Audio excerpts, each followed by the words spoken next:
Let me know, have you ever been in this spot? A new magic set just dropped, and you find the coolest commander, like this one, or this one, or this one, or maybe it's an older commander, a niche deck that nobody else builds, and you think you have the greatest brew for it. It'll be the coolest deck, everyone's gonna think you're the funniest person around.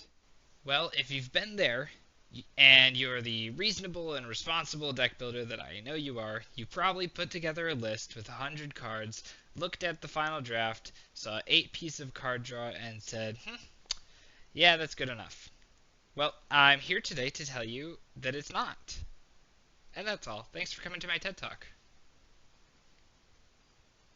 But there's more. So here's how we're going to fix that.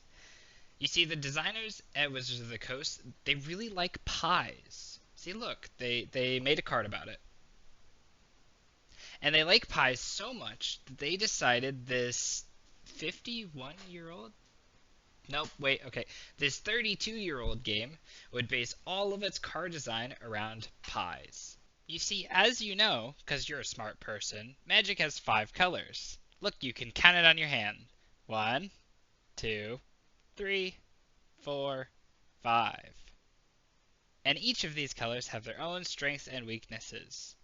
You also know, because you're still a smart person, that any good commander deck needs to have its so-called vegetables. One of those is card draw. Now let's go back to our previous example. For those that know me, they likely know that I have spent so much time trying to build a mill deck with Phoenix as my commander. This is a Toughness Matters mill deck that taps your creatures to mill for their toughness. If you know all that, you also probably know that I have essentially given up on that deck. It was my favorite commander at a time. I've spent so many hours on that. After 6 full rebuilds of the deck and many small swaps, I could never get it to a spot that felt good to me. But I didn't give up just because I got tired of it. I gave up because after so many tries, I couldn't find a way to draw cards synergistically that made me feel good about the deck. Eventually, after so many tries, I just kind of gave up, and it's been disassembled for over a year now. Now, how did I end up here? You see, blue is known for being the best at drawing cards in all of Magic, and almost entirely that's always correct. But there's a catch.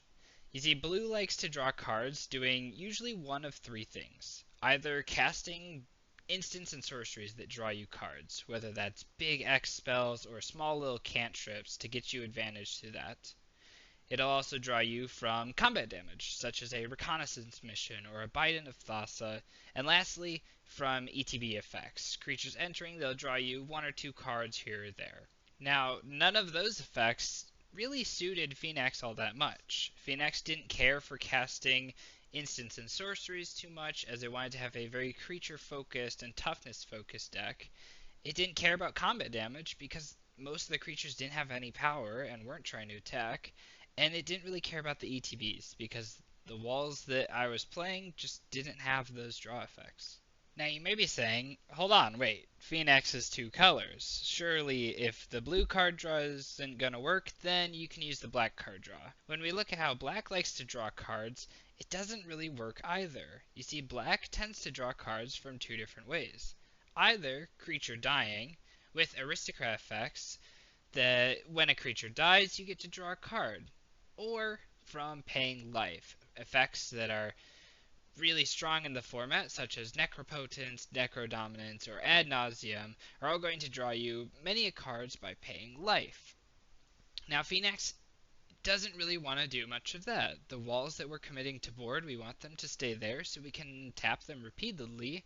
And the paying life, well, that could work, but it's just a little bit out of the strategy we want to be going for.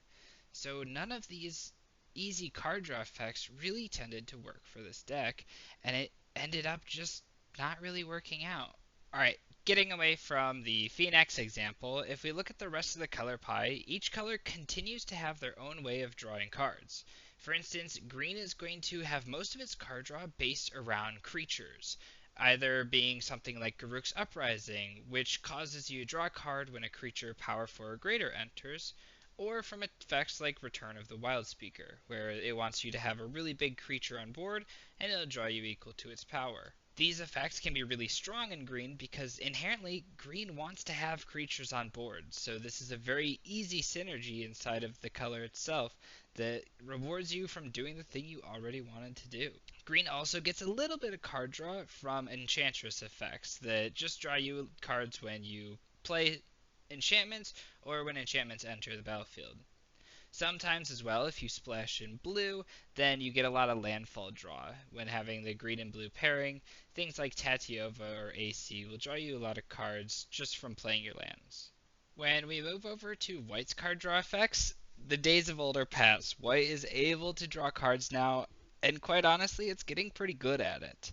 The main ways that White is going to be drawing cards, firstly, is going to be through life gain effects. There was some Edge of Eternity support for this. There's the Lord of the Rings card that also lets you draw when you gain life. Those are going to be great effects. White also, its main best way of drawing is going to be through making small bodies, small creatures. Something like Tokasia's Welcome or Welcoming Vampire going to draw you tons of cards from making tokens, which most white decks are going to be wanting to do anyways.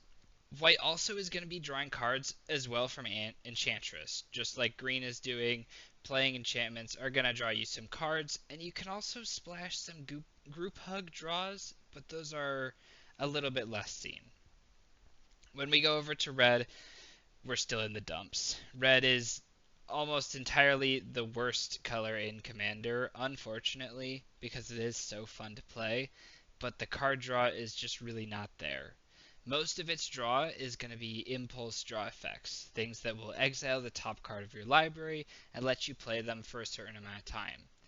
It's a pretty close substitute, but it's not the same. The other way, red will do a lot of rummaging, things that will discard a card to draw you back up that amount, and to some extent you can include cascade in card draw. Playing one card and getting another back, it's going to be some type of card advantage. Whether or not it's card draw, you could argue.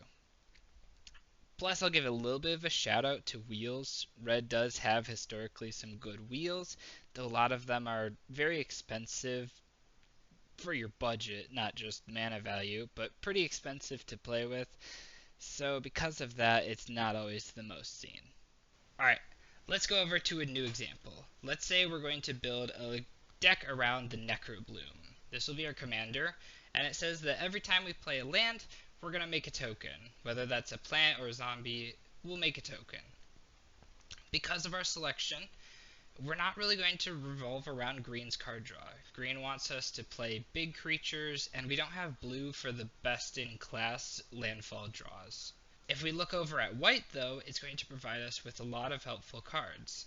Things like Tokasia's Welcome or Welcoming Vampire, like we talked about before, are going to reliably make it so that whenever we play our land drop, we'll get a token and we'll be able to get a card to pay us back. We're also going to use black for card draw as well.